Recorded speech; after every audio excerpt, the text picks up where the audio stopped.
My name is David Knight, and I'm studying illustration at Columbia. Me and illustration go back since I believe I was 7 years old. I used to want to be a neurosurgeon, and then I wanted to be just a regular surgeon, which I didn't know what it was. So I did not like blood. I didn't like the sight of blood, so I ended up changing from that to illustration because I actually was studying anatomy. So it rolled over. I started drawing in class, like I think most kids do, just doodling. My teachers yelling at me, but I found it it was the most pleasing part about being in class was actually just drawing on paper, using the things I was given for things they weren't supposed to be used for. The medium I work in is ink and pencil for the most part, and I transition over to digital.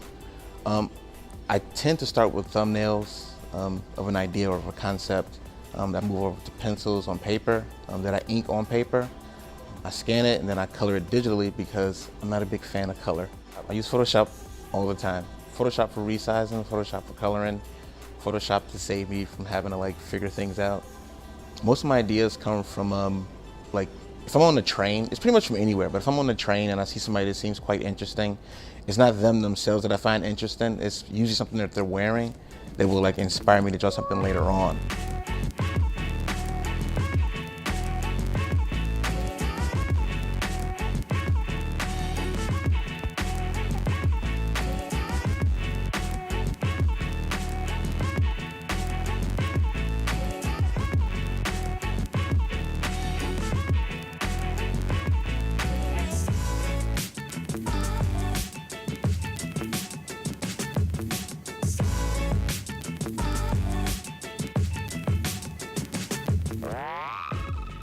I'm from Chicago. I've been here my whole life. I'm from the west side of Chicago. It's kind of rough, but there's a lot of people there who have a lot of good talent who just don't know how to show it. I was one of them. So, and I actually like to skateboard a lot, which is very difficult to do where I lived, but I did it all the time. I skateboard, I drew, I did things that were, quote unquote weird, but actually made sense for me. What I like most about Chicago is I like it that how urban it is. I like that it's fulfilling. It feels like it's full of life. The skyscrapers, the streets, all of that, the people, even the things that are kind of bad about it, I've always enjoyed. Personally, my experience as a freelance illustrator, having to get up every day and put yourself on your own schedule so you can get the work done, looking for clients, completing things in time. It's difficult, but it's fulfilling.